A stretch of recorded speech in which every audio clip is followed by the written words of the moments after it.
Kamu pasti udah nggak asing lagi dong dengan Tentara Nasional Indonesia atau TNI. Kesatuan ini berfungsi untuk mempertahankan kedaulatan bangsa Indonesia dan melindungi segenap rakyat Indonesia dari berbagai ancaman, baik itu dari luar negeri maupun dari dalam negeri.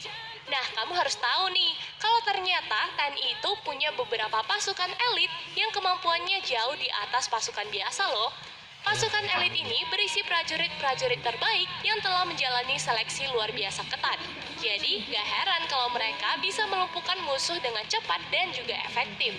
Penasaran nih, apa aja ya pasukan elit yang dimiliki oleh Indonesia? Eits, jangan buru-buru dulu guys. Cuma mau ingetin, tekan tombol subscribe-nya ya, agar kamu gak ketinggalan informasi baru lainnya dong. Kalau udah, check it out!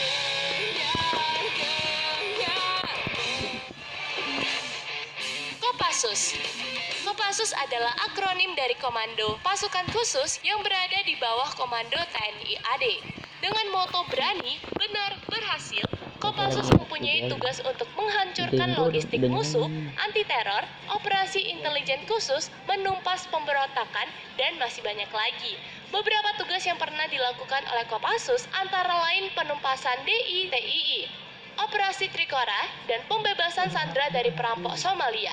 Karena memakai baret merah di kepala, Kopassus sering juga disebut pasukan baret merah. Karena membutuhkan kemampuan tinggi untuk menjadi pasukan elit ini, seleksi dan latihannya juga gila-gilaan.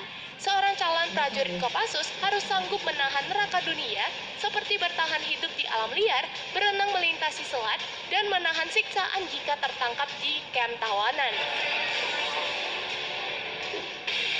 Sat 81 Gultor merupakan akronim dari Satuan Penanggulangan Terorisme. Sat Gultor 81 berasal dari prajurit terbaik Kopassus. Kalau Kopassus aja udah berisi prajurit terbaik, bisa kamu bayangin dong gimana kemampuan Sat Gultor 81.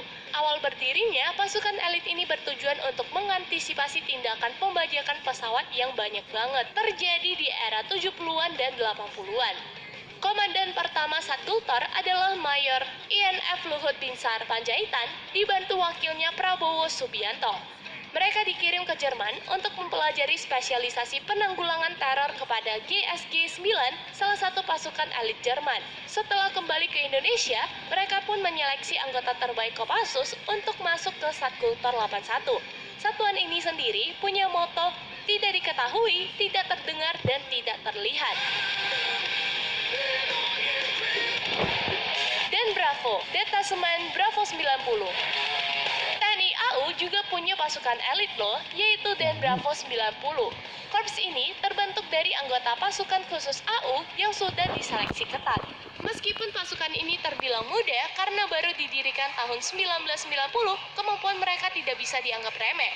Dan Bravo mempunyai tugas melakukan infiltrasi di instalasi udara musuh, melakukan sabotase, dan juga aksi memata-matai. Kemampuan Dan Bravo semakin diakui karena menggunakan alutsista terbaik TNI AU. Yontai VIP, Batalion Intai Amfibi. Pasukan khusus TNI AD udah, TNI AU juga udah. Sekarang kita bahas ya pasukan khusus dari TNI AL, yaitu Batalion Intai Amfibi atau yang sering disingkat Yontai VIP. Untuk bisa bergabung dengan kesatuan ini, seorang prajurit harus mempunyai daya tahan tubuh yang tangguh, sanggup menembus gelombang lautan ganas, dan lihai memakai berbagai jenis senjata. Salah satu latihannya adalah, calon anggota harus bisa berenang sejauh dalam kondisi kaki dan tangan terikat. Tujuannya, agar suatu saat bisa melepaskan diri ketika ditawan musuh. Kopaska, Komando Pasukan Kata. Selain Yontai VIP, TNI AL juga mempunyai pasukan elit lainnya, yaitu Kopaska. Pasukan ini merupakan satuan angkatan laut elit yang kemampuannya udah diakui dunia. Kopaska didirikan langsung oleh Presiden Soekarno pada 31 Maret 1962 dengan misi pertamanya adalah mendukung kampanye militer di Irian Jaya.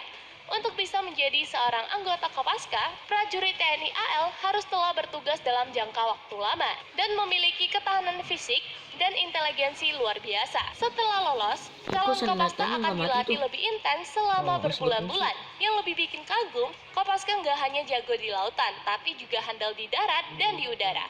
Karena itu, dalam keadaan tertentu, mereka bisa bergabung ke dalam Paskas AU atau Kopassus TNI AD. Beberapa tugas Kopaska adalah demolisi bawah air, perebutan pantai dan pangkalan, sampai melakukan pengawalan VIP terhadap presiden atau orang penting lainnya. Misi yang pernah mereka lakukan antara lain, operasi khusus Kikis Bajak dan Lusitania Espresso, memburu perompak Sumatera, pengaman Ambalat, dan bergabung dalam unit pengamanan PBB, mulai dari misi Irak, Sudan Selatan, Lebanon, sampai Bosnia.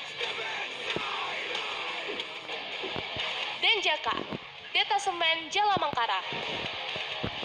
Pasukan Detasemen Jalamangkara ini merupakan prajurit terbaik dari Kesatuan Kopasda dan Yontaifib. Jadi, pasukan khusus Denjaka memang benar-benar terbaik dari yang terbaik. Agar bisa bergabung dengan pasukan Baret Ungu ini, seorang calon anggota harus menjalani tes yang lebih gila lagi. Karena mereka harus mampu bergerak lincah di lautan maupun survive di darat dan sanggup menyusup dengan terjun payung. Denjaka sendiri pernah latihan gabungan dengan US Navy dan Korps AL Amerika ini sampai tak habis pikir dengan latihan gila yang dijalani anggota Denjaka.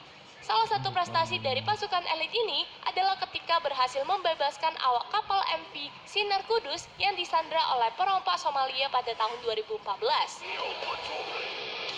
Nah, itu dia sahabat Indojan, 6 pasukan elit terbaik yang dimiliki oleh Tentara Nasional Indonesia.